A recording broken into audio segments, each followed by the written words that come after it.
রাম ঠাকুর কি সত্যি অলৌকিক ছিলেন? পাঁচটা সাধনার প্রভাব আছে: জ্ঞানযোগ, ধ্যানযোগ, শক্তিযোগ, ভক্তিযোগ, কর্মযোগ।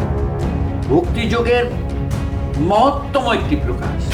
একেবারে নর্মাল মানুষ বলতে যা বলতে তাই ছিলেন। প্রত্যেকের আমি সামথিং, এই একটা ব্যাপার তার সামনে এসে যায়। একটি কম বয়সী ছেলে বলছে, আপনি আমাকে কেন আপনি করে বলছেন? আপনি তো আপন কইরাই কই।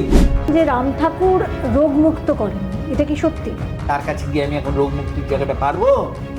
যদি বলো না ছবিতে পারবেন, তাহলে তো ছবিটাই বড়, রাম ঠাকুর বড়।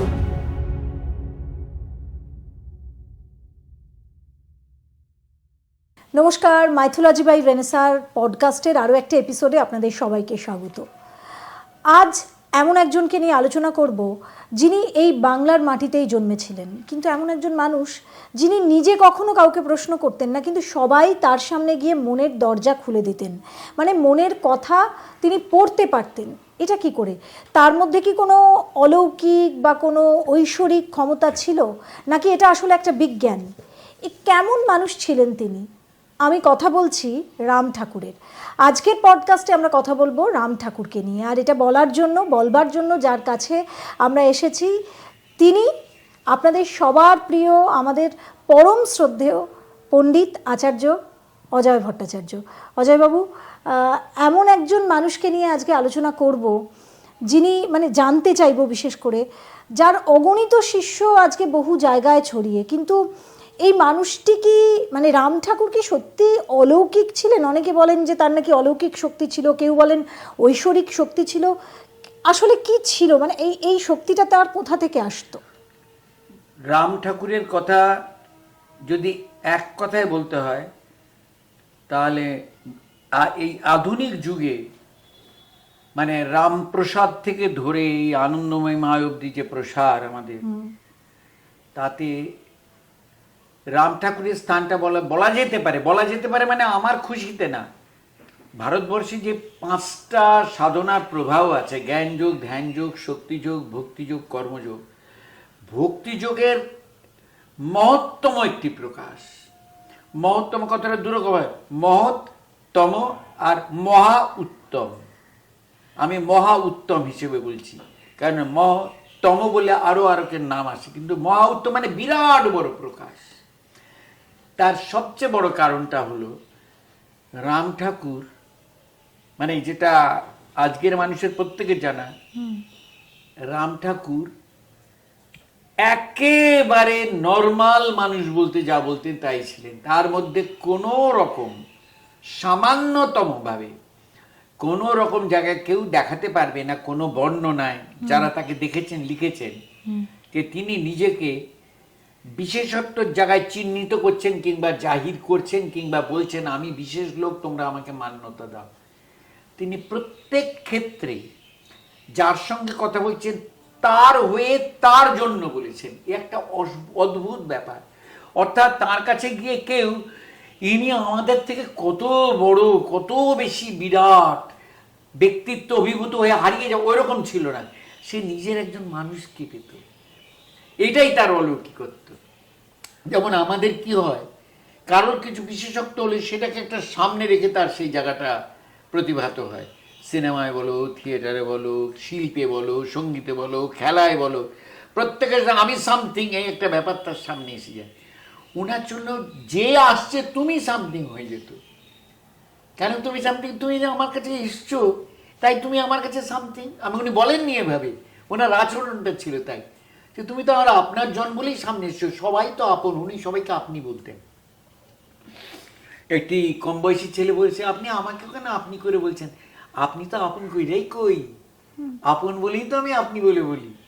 ব্যাপারটাই ঘুরিয়ে দিতেন আরেক দিকে, সে ইজি হয়ে যেত তার কাছে। আর রাম ঠাকুরের অলৌকিক শক্তি, আমি তো এটাকে একটা অলৌকিক শক্তি বলে, বিরাট শক্তি বলে দেখি, যিনি সবাইকে আপন করে নিতে পারেন একটা দর্শনে স্পর্শনে। আপন যে তুমি আমি দূরত্বের না, তুমি আমি আপন নিজের, তাকে আমি এর থেকে বড় অলৌকিক ক্ষমতা কি বলবো। আরেকটা হলো ভক্তি যোগের যে আমাদের পরাকাষ্ঠা, যে একেবারে তন্ময় হয়ে তার মধ্যে মিশে যাওয়া, তার একটা অদ্ভুত পথ রাম ঠাকুর দেখিয়েছেন, সেটাও অলৌকিক। নাম সাধনার পথটা ভক্তিযোগে, মানে নামের জায়গাটায়, নাম মানে ইষ্ট নাম। ওনার বক্তব্যটা হলো, যদি আমরা বিরাটভাবে আলোচনা করি তাহলে বাণী ধরে ধরে বলতে পারবো, কিন্তু আমাদের এটা তো খানিকটা সংক্ষিপ্তভাবে প্রকাশ। তাই সোজাসুজি কথায় তিনি বলতেন, তার সত্য বলেই বলতেন, কিন্তু এটা তার মানে একটা নিজের খুশি মতো বলা ভেবো না, কিন্তু তিনি বলেছেন আপন হয়ে সমগ্র জগতে। এই যে ওম, আমি ধরি জীবকে স্থির রেখে যে শব্দটাকে আমাদের আদি শব্দ, আহত না হওয়া শব্দ, তাই অনাহত বলা হয় ওমকে। এই ওমটাতে সব শব্দ পরিণত। জীবটা একটা শ্যাকরা স্বর্ণকারের মতো, ওমটা হলো সোনা, গোল্ড। জীবটা কি করছে, তুমি কেমন আছো, আমি কিন্তু ওম বলছি খালি। জীবটা ওমটাকে তুমি কেমন আছো করে পরিণত করে, এই অবধি কিন্তু ওম।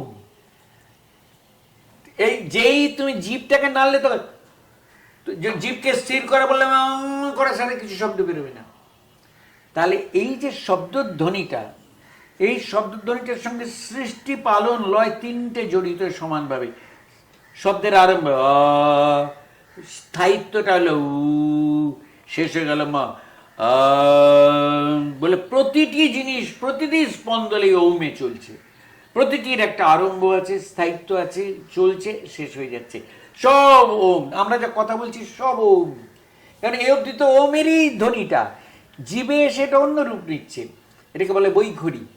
বৈখরিতে এসে পরা পশ্যন্তি মধ্যমা বৈখরি, মধ্যমায় এসেও পর্যন্ত ওমই রয়েছে। উনি বলছেন এই মধ্যমার জায়গাটা থেকে আমি যদি কৃষ্ণ কি শিব এই নাম নিয়ে, তাই ওমটাকে এমন একটা গয়নায় বানিয়ে নিচ্ছি যেটা হলো পরমের নাম। আর এমনি গয়না বানানো কি হচ্ছে, এটা বই, ওটা খাতা, সব কিন্তু ওমকে, এর গেল কৃষ্ণ। তার মানে ওই যে ওমটাকে আমি কনভার্ট করলাম, ওটা হয়ে গেল তাহলে যিনি সমগ্র জগৎকে পরিচালনা করেন, জগৎকে আকর্ষণ করেন নিজের দিকে মূলে, তিনি কৃষ্ণ। তাহলে আমি ওই ওম নামটার মধ্যে দিয়ে কৃষ্ণ বলায় একেবারে সোজা সেটা কৃষ্ণ আসপেক্ট যেটা ব্রহ্মের, সেখানে পৌঁছে যাচ্ছে। তাই উনি বলছেন এই নামকে আশ্রয়, যে অবস্থায় পড়ো এই নামকে ধরে রাখো। এবার তিনি বৈষ্ণব পন্থায় বিশেষভাবে কথা বলেছেন যখন, তাই তখন বলছে হরে কৃষ্ণ কৃষ্ণ কৃষ্ণ হরে হরে। এটা বলে প্রত্যেকটা আসলে তুমি ওমকারকে ইষ্ট নামে পরিণত করে বলছো। এবার তুমি নমঃ শিবায় বললেও তাই, তুমি নমঃ কৃষ্ণায় বাসুদেবায় বললে তাই, ওম নমঃ কালিকায়ই বললে তাই। তাহলে সব কিছুর পেছনে করে এই জন্য রাম ঠাকুর প্রত্যেককে ওই নামের জায়গাটার দিকে বলে নামকে আশ্রয় করে থাকুন। এমন করুন যে আপনি যে নিঃশ্বাসটা নিচ্ছেন ওটাও নামে এক হয়ে যাবে। ওটাকে শব্দে করলে থাকবে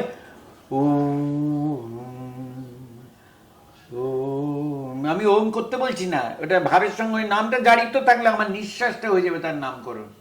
তাহলে এই যে নামের মধ্যে দিয়ে, আমি কিন্তু জ্ঞান যোগের কথা বলি অনেক সময়, এই প্রশ্ন তো বেশি আসে না।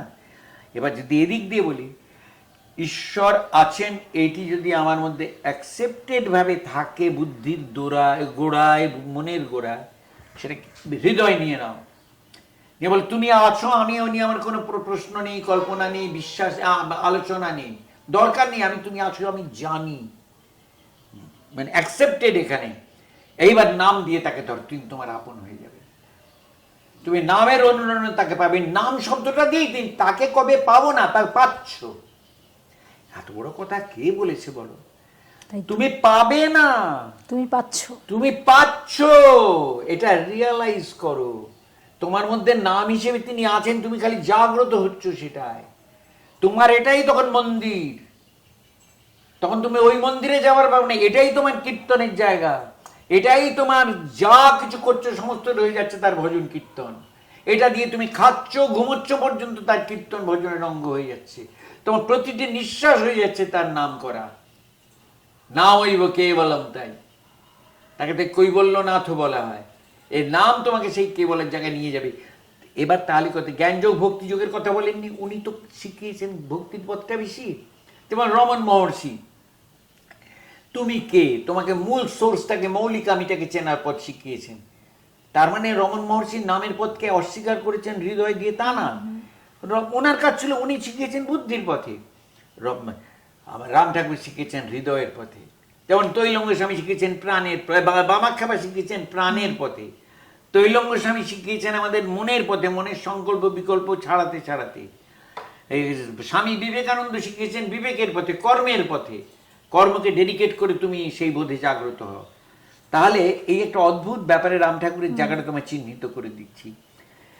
বুদ্ধির পথে রমণ মহর্ষিকে যদি বলি এই যুগের হোতা, এই যুগের প্রবক্তা, মনের পথে যদি বলি তৈলঙ্গ স্বামী, হৃদয়ের পথে তাহলে রাম ঠাকুর, ভক্তির দিকটা, বিবেকের পথে বিবেকানন্দ। প্রত্যেককে নিয়ে ভালো করে আলোচনার দরকার আছে মানুষের কাছে রিলেট করার জন্য। তা রাম ঠাকুরকে নিয়ে রিলেট করার সবচেয়ে কাছে হল যে উনি আমার বড় আপন জন। সে আপন করে তাকে পাওয়ার জন্য আমি আজকে তো রাম ঠাকুরকে শরীরে পাচ্ছি না, তার উপদেশটা পাচ্ছি। সে উপদেশ, তোমাকে একটা উপদেশ আমি এখানে বলছি, দেখো, ধরো এই উপদেশটাকে নজর করলে তুমি বুঝতে পারবে, মানে আমাদের আলোচনাকে বাড়াবার জন্য বলছি না, উপদেশটাকে নজর করলে বুঝতে পারবে যে রাম ঠাকুর নামের জায়গাটাকে কোন জায়গা থেকে দেখিয়েছেন। মানে একেবারে চমৎকার। নাম শব্দটির অর্থ চিন্তাকে ধ্যান বলে, মানে ওই নামটারই কৃষ্ণ নাম। নাম কৃষ্ণ মানে কি? যিনি সর্বজীবকে সবসময় আকর্ষণ করছেন, ভেতরটাকে কর্ষণ করে জাগ্রত করছেন। এবার এই বোধ নিয়ে তুমি কৃষ্ণ কৃষ্ণ কৃষ্ণ বলায় সেই জায়গাটা খুলবে তোমার। অবিচ্ছেদ ধ্যান হলে জ্ঞান হয়, অর্থাৎ অবিদ্যা মুক্ত হয়। এই জ্ঞান শূন্য হলে ভক্তি হয়, অর্থাৎ আমি একটি আলাদা, আমার নাম রেনেশা, আমি করছি, এ তো আমার বোধের হচ্ছে, আমাকে মনে করতে হচ্ছে না আমার নাম রেনেশা, আমার নাম রেনেশা, কিন্তু তার নাম আমি এখানে কৃষ্ণ কৃষ্ণ কিন্তু বলছি।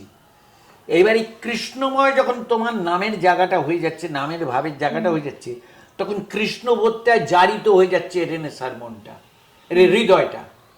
এবার সেই হৃদয়টা নিয়ে যাচ্ছে তোমাকে জ্ঞানের দিকে। তাহলে এই তাহলে বলে যে জায়গাটা, সেটা কিন্তু জ্ঞান। তাহলে সেই কৃষ্ণই শুধু আছেন, তিনিই পরম চরিত্র। তাহলে জ্ঞানটা খুললো। তাহলে তোমার অবিদ্যা যে আমি একটি আলাদা, জগৎ একটি আলাদা, কেটেগুলি সবই কৃষ্ণের। সুতরাং কৃষ্ণের সঙ্গে সম্বন্ধিতভাবে সবাই আমরা আপনার আপনজন, সবাই আমার একের অংশ, সবাই আমরা এক সমুদ্রের অঙ্গ। এই জায়গাটা তোমাকে কি হবে? এই জ্ঞানটা যখন শূন্যে পরিণত হবে, মানে আর জ্ঞানটা ভাবতে হচ্ছে না, তখন তুমি ছাড়া কিছু নেই, তুমি মানে কৃষ্ণ ছাড়া, তোমারটাও তখন কৃষ্ণেরই একটি অংশ। এই যে সম্বন্ধটা তখন হলো, এটাই হলো তোমার ভক্তি। অর্থাৎ তোমাকে আমি ভক্তি করি বলে না, তুমি ছাড়া দ্বিতীয় নেই তো আমার আর আছে কি, এটারই নাম ভক্তি। যা করছি তোমার জন্য করছি, যা ব্যবহার করছি, যা কাজ করছি, সব তোমার জন্য করছি, তোমাকে নিবেদন করে করছি না, তোমারই কাজ। I am just involved in it, আমি খালি অ্যাওয়্যার হচ্ছি। তখন জ্ঞান হারিয়ে গিয়ে তখন একটা ভেতরে পরাভক্তি জেগে যায়, শুধু তুমি আছো। সেটা জ্ঞানের থেকে কিছু কম না, জ্ঞানেরই আরেক রূপ। এই ভক্তির গাঢ়তাই মহাভাব, অর্থাৎ অভিন্ন হয়। ভক্তির পথে এটাকে বলছে অভিন্ন বোধ জায়গা। অর্থাৎ তুমি অন্যের কাছে মা কি বোন কি দিদি কি প্রতিবেশী হিসেবে সাড়া দিচ্ছ, তোমার কাছে তুমি সাড়া দিচ্ছ আমি কৃষ্ণের অঙ্গের একটি, কৃষ্ণের অংশ, মানে অংশ একটি, কৃষ্ণের মধ্যে অংশী অংশভাবে আছি, অভিন্ন আমি তার সঙ্গে। অর্থাৎ একীকরণ হয়ে যাচ্ছে তোমার বোধের আলোয়, অথচ তুমি বাইরে দ্বিতীয় হয়ে ঘুরে বেড়াচ্ছ। অপূর্বভাবে রাম ঠাকুর সেটা আমাদের বিন্যাসে রিলেট করার মতো করে শিখিয়েছেন। তাতে বলছেন নামে নামি এক হয়, বিয়োগ হয় না, ওটাই যোগ, ওটা আর বিয়োগ নেই। ওটা তুই বলবে বাবা এই ভাব যদি চলে যায়, কার থেকে যাবে? এটা তো আমার অ্যাওয়্যার হয়ে গেলাম আমি, যে আমি নতুন করে তার হলাম না, তারই ছিলাম, আমি অ্যাওয়্যার হলাম। এখানে বুঝতে পারলে কথাটা? এখানে হলো মানে ওনার বলার জায়গাটা যে you are to become aware, অর্থাৎ জ্ঞানই আসবে তোমার, কিন্তু জ্ঞানে এসে তখন জ্ঞান হিসেবে ওটা থাকবে না, তুমি তাই হয়ে থাকবে। আমি ধরো আমি একটা বড় পণ্ডিত, আমার কথা বলছি না, বড় পণ্ডিতের বাড়ির ছেলে, এবারে আমি ওই বাড়িতে জেনে গেলাম আমি এই বাড়ির ছেলে, তখন আমি প্রথমে অ্যাওয়্যার হলাম যে বাবা এই বাড়ির আমি ছেলে, তারপরে আর ওটা ভেবে নয়, আমি এই বাড়ির ছেলেই হয়ে গেছি তখন। অর্থাৎ তুমি তখন আমি খ্রিস্টান, আমি কৃষ্ণের ভাবার দরকার নেই, কৃষ্ণত্বই তখন তোমার আমি হয়ে ধরা দিচ্ছি তোমার কাছে, যে প্রভু তুমি আছো আমি আছি, এইটাই সম্বন্ধটাই তোমার কাছে আসল সম্বন্ধ, সেটাই তো আপন, আর সেটাই ভক্তি। এবং সেটাকেই বলছেন শ্রেষ্ঠ ভক্তি, পরাভক্তি। অর্থাৎ তুমি তারটা, তোমাকে তখন ওটাকে ভেবে কল্পনায় মেনে নেওয়ার ব্যাপার না, you are just becoming aware. ওয়াননেসে এবার তুমি আছো, তোমারই মধ্যে আমরা সবাই আছি। অর্থাৎ তুমি দ্বৈতই সেই পুজো করতে পারছো, সব পাচ্ছ, কিন্তু সেই তুমি পরম তুমিকেই তুমি পুজো করছো। প্রভু তুমি আছো, তোমারই অঙ্গীভূত হিসেবে আমি করছি। যে ফুল, কৃষ্ণ বলছেন পত্রং পুষ্পং ফলং তোয়ং, একটা পত্র পুষ্প জল যা দাও সেটা, অর্থাৎ তুমি যা করছো, যা নিবেদন করছো সেটা তার কাছে পৌঁছচ্ছে, কারণ তোমার বাইরে তো তিনি না। তাহলে এই অবধি আমাদের কথা, কারণ এর বিস্তারে বলতে গেলে আরো অনেক এক্সটেনশন আছে, সেটার মধ্যে আমরা এখন যেতে চাইছি না।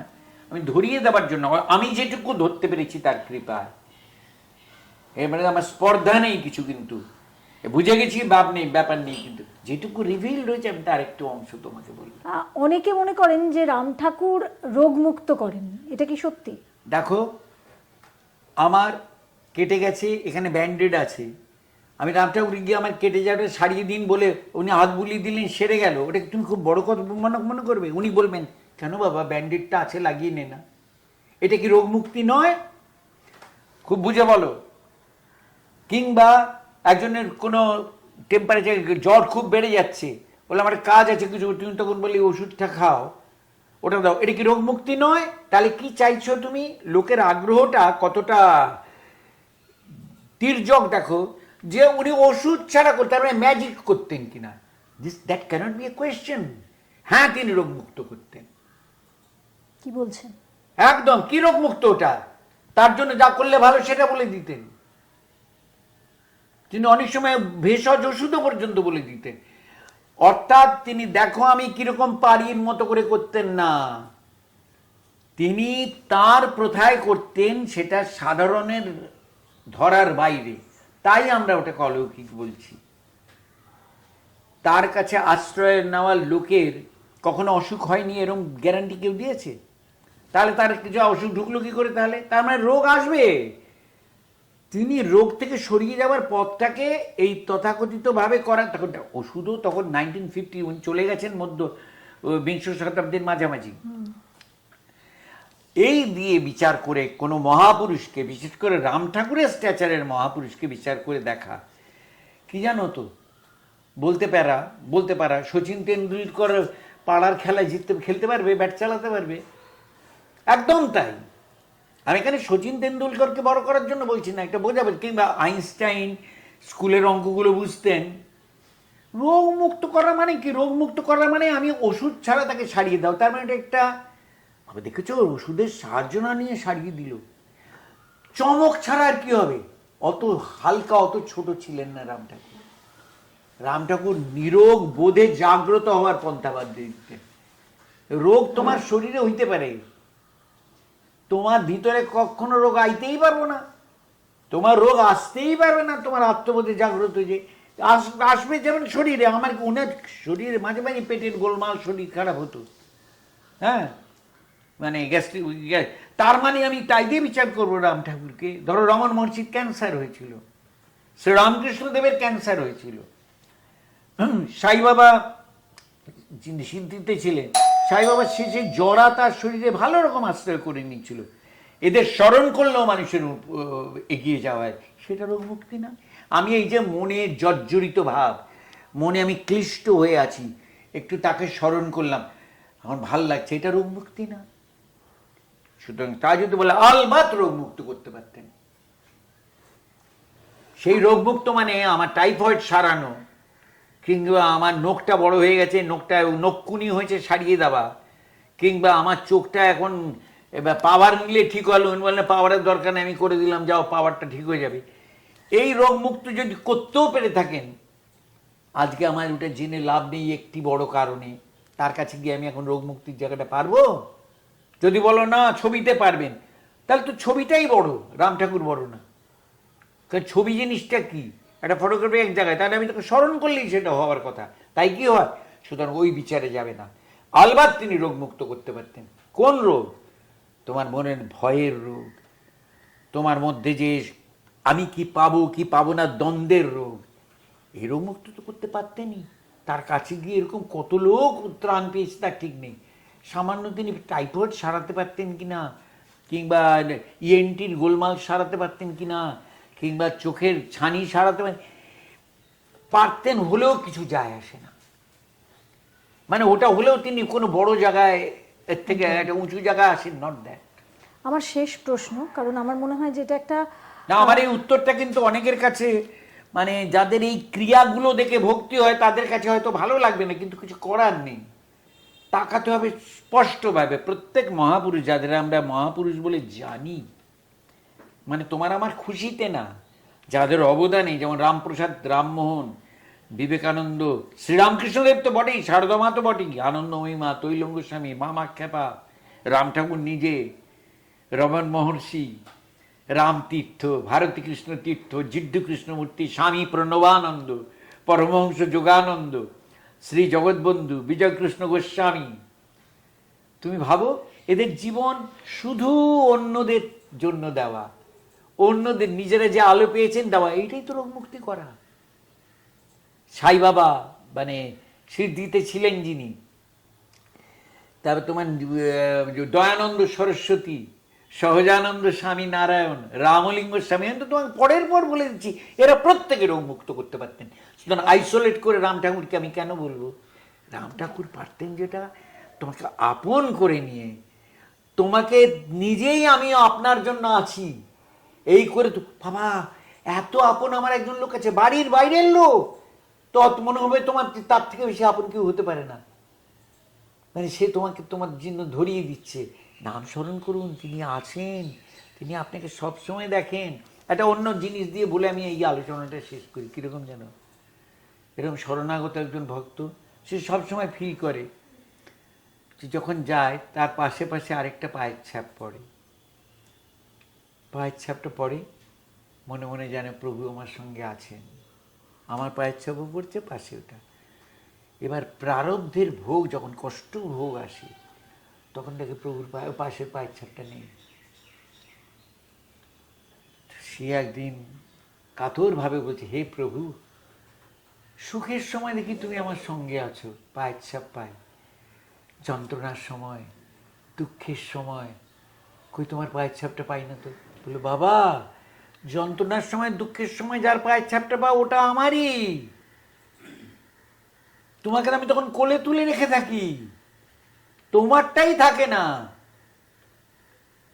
কিন্তু তোমার আমি প্রারব্ধ যার যা আছে তার থেকে তো আমি রেহাই দিতে পারি না, কারণ প্রারব্ধ তোমার কর্ম দিয়ে তোরে, যাতে ওই প্রারব্ধর বেগে তোমার কোনো বিচ্যুতি না হয়, তাই তখন তো আমি বিশেষভাবে তোমাকে নিয়ে থাকি। এই হলো রাম ঠাকুরের সার কথাটা, যে প্রারব্ধ আপনার যা আছে, ফল ভোগ আসবে, কারণ সেটা হতেই হবে বলে আছে। জ্যোতিষরা বলেন বলে বলছি না, জ্যোতিষ আচার্যরা, কারণ প্রারব্ধটা আমি নিয়ে এসছি, এবার হবে। কিন্তু এই প্রারব্ধটাকে কেন্দ্র করে আমার যে নতুন কর্মের জায়গা, আমি নিবেদিত হয়ে গেলে, আমি শরণাগত হলে, ওগুলোর থেকে আমি ত্রাণ পাবো। এই নাম স্মরণের মধ্যে দিয়ে, হৃদয় তাকে বরণের মধ্যে তিনি আপন করে আমার কাছে ধরা দেন। ওই যন্ত্রণাগুলো দিয়ে তাকে আবাহন করি, হয়তো আর্ত হিসেবে, রক্ষা করো, কিন্তু এই রক্ষা করার মধ্য দিয়ে তিনি তাকে আপন করে নিয়ে ধরে নেয়, আমি তোমার সঙ্গে সব সময় আছি। সেই পথ দেখিয়ে গেছেন রাম ঠাকুর। সে রোগ, সেটা রোগ সারানোর থেকে অনেক বড়, কারণ যাদের রোগ সারিয়েছেন তারা কি মরেনি? তাহলে একটা রোগে তো মরতেই হয়েছে, হার্ট ফেল হোক, সেরেব্রাল হোক, লিভারের ওষুধ। তার মানে এই রোগ সারানোর ব্যাপারটা একটা সাময়িক ব্যাপার, যেটা আমার অ্যান্টিবায়োটিক কিংবা ওষুধে হলেও তাই হচ্ছে। তাহলে আমার ওখানটা আমার ওইটা দিয়ে মহত্ব, বাবা রোগ সারাতে পারতেন, তাহলে এই লোকটার কাছে এলে আমার মৃত্যুর রোগ আটকে যাবে, এটা ভাববো কেন? তিনিও তো শরীর ছেড়েছেন।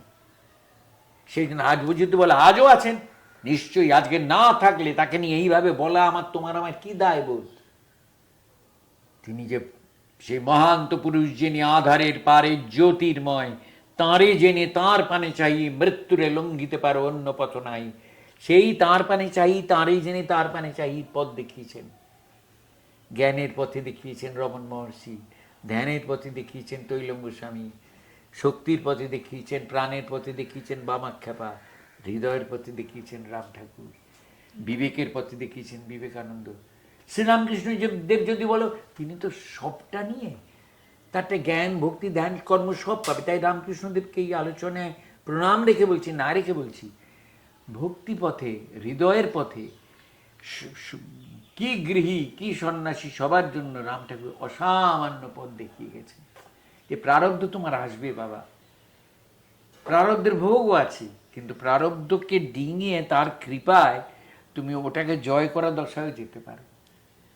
আজকের আলোচনা আমরা এখানেই শেষ করছি, কিন্তু যেটা একটু আগেই বলছিলাম যে এটা একটা বড় চ্যাপ্টার, তাই এখানে রাম ঠাকুরকে নিয়ে এত ছোট আলোচনা আমার মনে হয় করা উচিত নয়।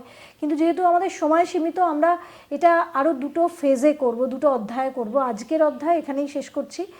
আর আপনাদের আমি আশা করি যে যে শান্তির খোঁজ, যে পরম আনন্দের খোঁজ, যে মুক্তির পথ বা ভালো লাগা একটা জায়গা তৈরি হয়, তো সেই ভালো লাগার কানেকশনটা এই জায়গাটার সঙ্গে আপনাদের তৈরি হয়েছে, এবং সেই জায়গায় নিয়ে যাওয়ার জন্য, সেই পথ দেখানোর জন্য আজকে অজয়বাবুকে অসংখ্য ধন্যবাদ আমাদের এই অনুষ্ঠানে আসার জন্য। আজকের পডকাস্ট এখানেই শেষ করছি। সবাই ভালো থাকবেন। এই পডকাস্টটা লাইক, শেয়ার আর অবশ্যই কমেন্টে আপনাদের রাম ঠাকুরকে নিয়ে কি মনে হয়, আপনারা আজকে যে বক্তব্য শুনলেন তার সঙ্গে সহমত কিনা, কি মনে করছেন, বা আপনারা অজয়বাবুর কাছ থেকে আর কি শুনতে চান, দেখতে চান, সেটা জানাতে ভুলবেন না।